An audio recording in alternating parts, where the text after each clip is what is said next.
As-tu déjà remarqué qu'il existe une voix à l'intérieur de ton esprit qui parle sans cesse? Elle commente, juge, compare, critique, félicite, invente des histoires, imagine des futurs, raconte des passés. Tu l'appelles moi. Tu crois qu'elle est toi. Mais Rumi disait, la voix qui parle en toi n'est pas toi. Tu es celui qui écoute, et c'est ici que la vérité commence à fendre la coquille de ta réalité. La plus grande illusion de ta vie a été de croire que ton identité est cette voix, alors qu'en réalité, elle n'est qu'un écho, une ombre produite par les conditionnements collectifs, les mémoires émotionnelles et les récits que tu as hérités. La véritable conscience, le vrai moi, est silencieux, il observe, il témoigne. Et lorsque tu découvres ce silence qui observe, quelque chose d'incroyable se produit. Ton âme commence à rentrer chez elle. Écris dans les commentaires, « Je suis celui qui observe ». Et si tu sens que tes pas s'alignent sur ce chemin, deviens membre de la chaîne pour marcher encore plus profondément dans ce jardin intérieur. Ferme les yeux un instant et remarque simplement, il y a une voix qui parle à l'intérieur. Maintenant, peut-être qu'elle dit quelque chose sur ce que je viens de dire. Peut-être qu'elle essaie de comprendre, ou de rejeter, ou d'approuver. Mais observe, si tu peux voir la voix, si tu peux l'apercevoir en train de parler, alors tu ne peux pas être elle. Car ce que tu peux observer ne peut pas être toi. Tu es l'observateur, tu es la conscience silencieuse derrière la pensée. Rumi appelait cet état l'ami intérieur. Il disait que lorsque tu te tais suffisamment, lorsque tu plonges dans le silence entre deux pensées, c'est là que tu trouves ton véritable être. Dans le soufisme, il existe une pratique appelée muraqaba, qui signifie veiller sur le cœur. Il ne s'agit pas de contrôler les pensées. Il ne s'agit pas de lutter contre l'esprit. Il s'agit de témoigner. Il s'agit de reposer ton être dans la pure observation, comme quelqu'un assis au bord d'un lac au crépuscule, laissant l'eau s'apaiser jusqu'à devenir miroir. L'esprit est comme cette eau, la voix est comme le vent qui la trouble. Le vrai moi est le lac dans sa profondeur, immobile, infini. Quand tu découvres ce lac, la vie change sans effort, parce que tu cesses de t'identifier aux peurs, aux désirs, aux mémoires, aux attentes. Tu commences à habiter la réalité de l'instant, là où Dieu respire en toi. Et voici le point le plus subtil et le plus transformateur. La voix que tu appelles moi ne veut pas disparaître. Elle se sent menacée quand tu commences à voir au-delà d'elle. Alors, elle crée des distractions. Elle invente des urgences. Elle essaie de te ramener vers le bruit. Rumi disait que c'est comme le papillon de nuit qui insiste pour voler dans la flamme. Il ne comprend pas que ce n'est pas lui qui contrôle, c'est le feu qui l'appelle. La voix mentale veut te maintenir dans le connu, dans le répété, dans la douleur, parce que cela lui donne un sentiment d'identité. Et le chemin du soufisme consiste à dissoudre cette identité pour révéler le moi qui est éternel, silencieux, lumineux comme la lune, reflété dans un puits profond. Imagine maintenant que tu es assis en silence. La voix commence à dire « Ce n'est pas pour moi ». Observe. La voix dit « Est-ce que cela a un sens ?» Observe. La voix dit « J'ai déjà essayé, mais je n'ai pas réussi à changer ». Observe simplement. Tu ne réponds pas. Tu ne débats pas. Tu ne luttes pas. Tu regardes. Et en regardant, tu commences à remarquer que cette voix parle comme si elle avait des certitudes absolues, mais elle ne t'a jamais conduit à un véritable état de paix. Tu perçois qu'elle cherche toujours à te sauver de quelque chose qui n'existe pas, rappelant des douleurs passées, créant des peurs futures, t'empêchant de vivre le présent. Le seul lieu où Dieu est. Rumi disait que le silence n'est pas l'absence de son, mais la présence de l'être. Lorsque le chercheur commence à percevoir l'observateur intérieur, la vie prend une autre texture. Les couleurs deviennent plus vives. Le temps ralentit. La respiration devient plus douce. Tu commences à percevoir qu'il y a toujours eu un espace entre toi et tes pensées. Cet espace est ta liberté. Cet espace est ce qui te permet de choisir. Cet espace est la porte de la véritable spiritualité. Si tu sens que tu vis fatigué, ce n'est pas le corps qui est fatigué. C'est l'esprit qui parle sans arrêt. C'est la voix qui ne se tait jamais. C'est la sensation d'être toujours au milieu de 1000 dialogues intérieurs, portant des histoires que tu ne te souviens même plus d'avoir choisi de croire. Mais au moment où tu découvres l'observateur, quelque chose commence à se dissoudre avec douceur. Tu n'as pas besoin de lutter contre quoi que ce soit. Il suffit de reconnaître « je ne suis pas la voix ». Et lorsque cette phrase devient une expérience et non un concept, la vie commence à fleurir de l'intérieur. Et voici un enseignement secret des maîtres soufis. Le cœur ne peut entendre Dieu que lorsque l'esprit se tait. Non pas parce que Dieu est loin, mais parce que ton attention était occupée par des bruits qui n'étaient jamais les tiens. Rumi disait « Ta tâche n'est pas de chercher l'amour, mais simplement de trouver en toi les barrières que tu as construites contre lui. Ces barrières, c'est la voix. Quand elle perd son trône, l'amour divin apparaît comme le soleil qui a toujours été derrière les nuages. Respire, ressens, ne cherche pas à comprendre. Laisse simplement ces mots toucher le silence derrière ton front, au centre de ta respiration, à l'endroit où ta poitrine s'élargit. Il y a quelque chose en toi qui sait que c'est vrai, quelque chose de très ancien, quelque chose qui dormait, mais qui n'a jamais disparu. Tu n'écoutes pas cette vidéo par hasard. Tu as été appelé. Comme tout chercheur est appelé au moment exact où le jardin intérieur commence à fleurir. Et maintenant je te pose une question. Mais pas pour que tu y répondes avec ton esprit, plutôt avec ton silence intérieur.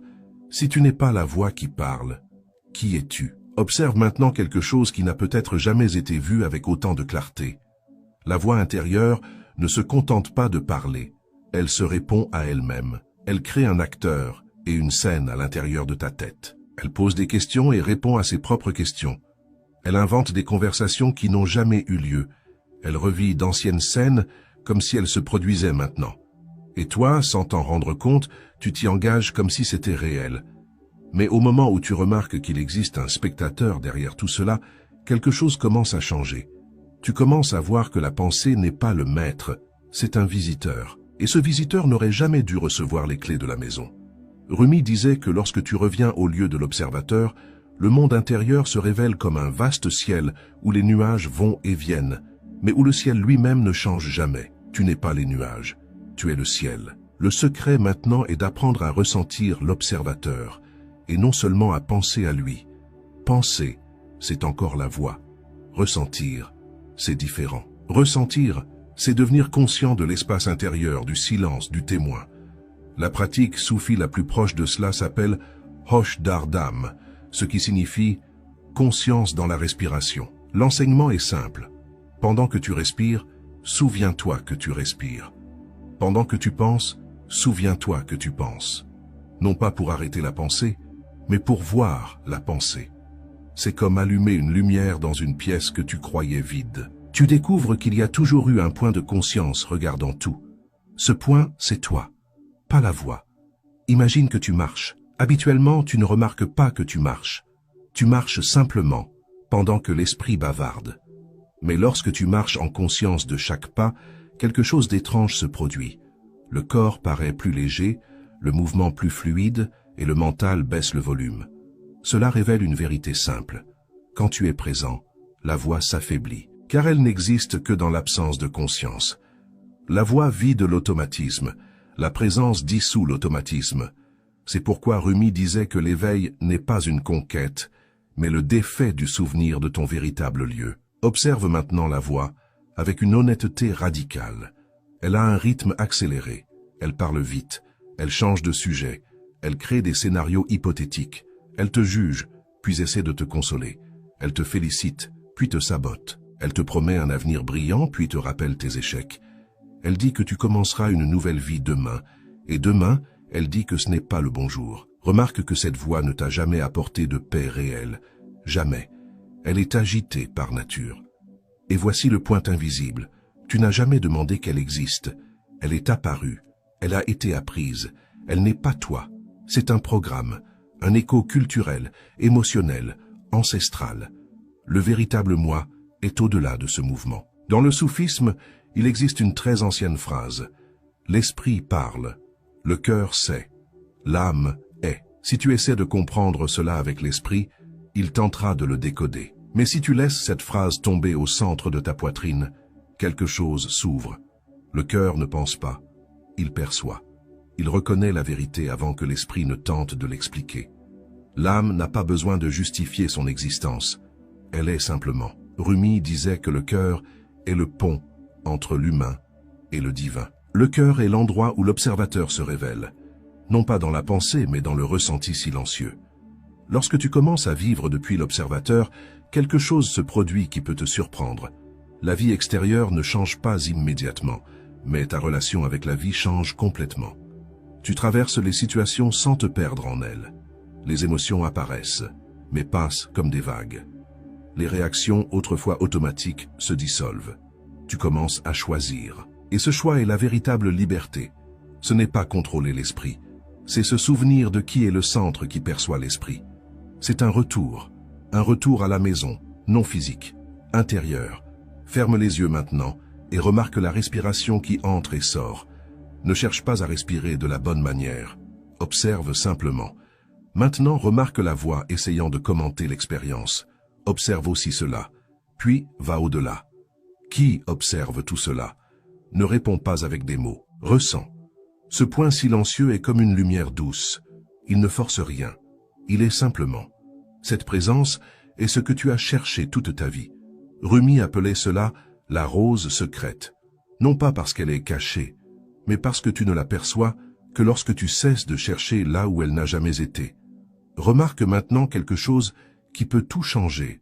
La voix intérieure n'a pas besoin d'être réduite au silence pour que tu t'éveilles. Tu dois seulement cesser de croire qu'elle est toi. Quand l'identification se rompt, même pour une seconde, un vaste espace intérieur s'ouvre. Cet espace est la paix.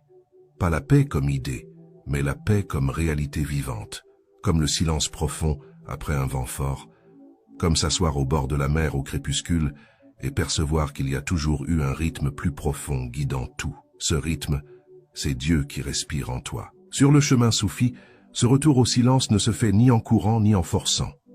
Il se fait avec douceur, avec abandon, avec reddition.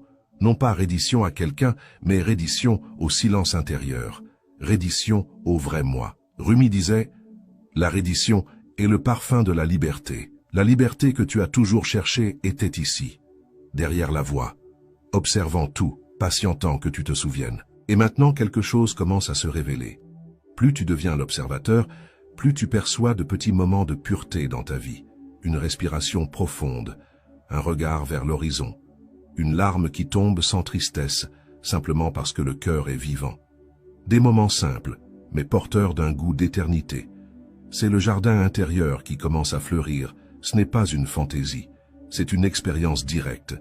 L'âme reconnaît quand elle est rappelée à elle-même, qui observe comment tout converge vers un point. Ce que tu cherches vraiment n'est pas à l'extérieur. Cela n'a jamais été à l'extérieur. Le monde extérieur est mouvement. L'intérieur est le lieu de l'éternel. La voix est mouvement. L'observateur est immuable.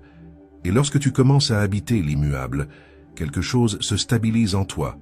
La vie continue à se dérouler. Mais désormais, tu es présent. Tu es devenu le centre.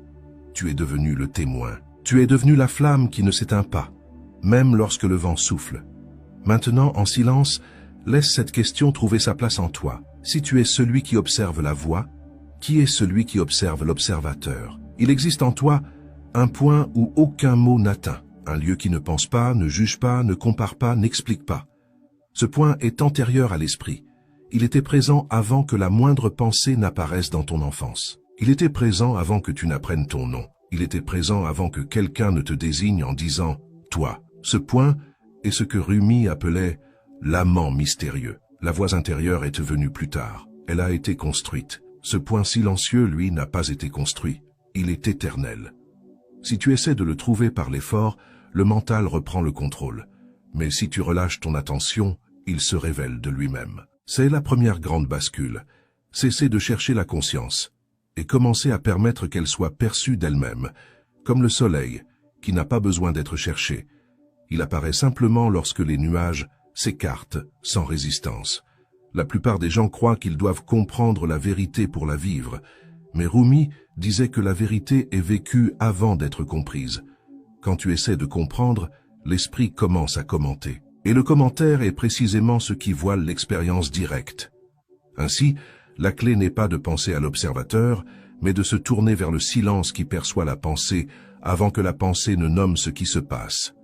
En faisant cela, tu entres dans un état de lucidité douce, une clarté qui ne demande aucun effort, une conscience qui simplement est. Tout change alors, silencieusement. La voix perd sa position d'autorité en toi, non parce que tu lui as résisté, mais parce que tu as reconnu qu'elle n'a jamais été le centre. Brisons maintenant un schéma intérieur. Tu n'as rien à enseigner à ton esprit. Tu n'as pas à le former, ni à le discipliner, ni à le modeler. L'esprit n'a pas été créé pour être ton maître, mais ton outil.